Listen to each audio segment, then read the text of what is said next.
কাণ্ডে সুপ্রিম কোর্টে পিছিয়ে গেল ইডি মামলার শুনানি। 10 ফেব্রুয়ারি দুপুর 2টায় মামলার পরবর্তী শুনানি। ইডির তল্লাশিতে বাধা দেননি মুখ্যমন্ত্রী। ইডির অনুমতি নিয়ে পার্টির সংক্রান্ত নথি নিয়ে এসেছিলেন মুখ্যমন্ত্রী। হলফনামা দিয়ে জানালো মুখ্যমন্ত্রী এবং রাজ্য সরকার। হলফনামা দিয়ে জানিয়েছেন মুখ্যমন্ত্রী এবং রাজ্য সরকার। আইপ্যাক কাণ্ডে সুপ্রিম কোর্টে পিছিয়ে গেল ইডি মামলার শুনানি। 10 ফেব্রুয়ারি দুপুর 2টায় মামলার পরবর্তী শুনানি। ইডির তল্লাশিতে বাধা দেননি মুখ্যমন্ত্রী। ইডির অনুমতি নিয়েই পার্টির সংক্রান্ত নথি নিয়ে এসেছিলেন মুখ্যমন্ত্রী। শুধুমাত্র স্পর্শকাতর তথ্য নিয়ে এসেছিলেন মুখ্যমন্ত্রী। হলফনামা দিয়ে জানালেন মুখ্যমন্ত্রী ও রাজ্য সরকার। আর এ বিষয়ে রাজ্যের বিরোধী দলনেতা শুভেন্দু অধিকারী তিনি কি বলেছেন দেখুন।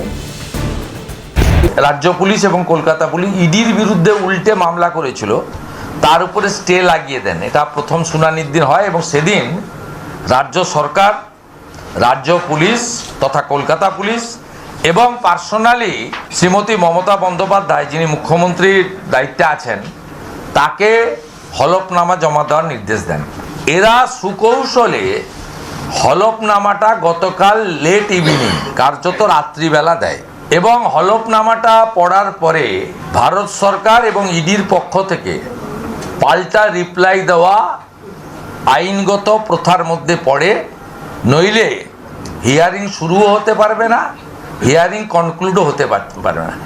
এদের বিষয় হচ্ছে মুখ্যমন্ত্রী নিজে ফেঁসে গেছেন, তার সঙ্গে থাকা নন্দিনী চক্রবর্তী, রাজীব কুমার, মনোজ বার্মারা ফেঁসে গেছেন।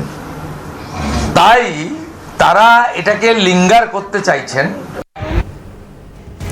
এ বিষয়ে বিজেপি নেতা রাহুল সিনহা কি বলছেন, পাশাপাশি তৃণমূলের রাজ্য সহ সভাপতি জয়প্রকাশ মজুমদার তার কি প্রতিক্রিয়া শুনুন।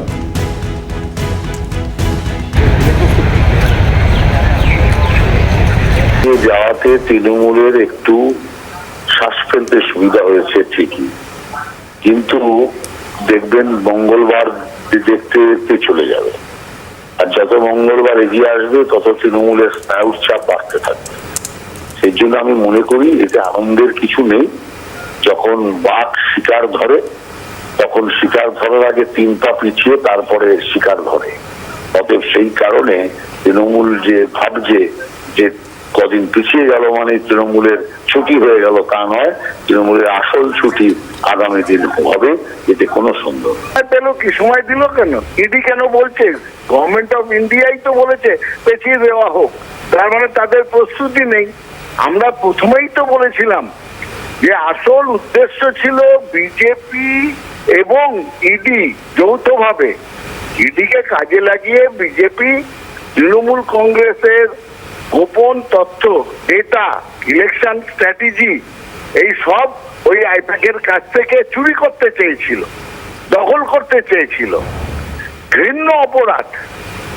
সেইটা তখন হয়নি, মমতা বন্দ্যোপাধ্যায়কে আটকে দেন।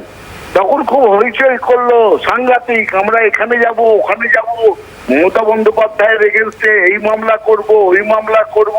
এই রাহুল সিনহা আর ওই শুভেন্দু অধিকারীরা বলেছিলেন গলা ফুলিয়ে। আর আজকে সুপ্রিম কোর্টে যখন প্রথম হলো তখনই তারা বললো কোনো গুরুত্ব নেই, 17 দিন পরে একবার আমরা বসবো। তাদের যে ষড়যন্ত্র বিফল হয়ে গেছে তাই তাদের আর কোনো ইন্টারেস্ট নেই।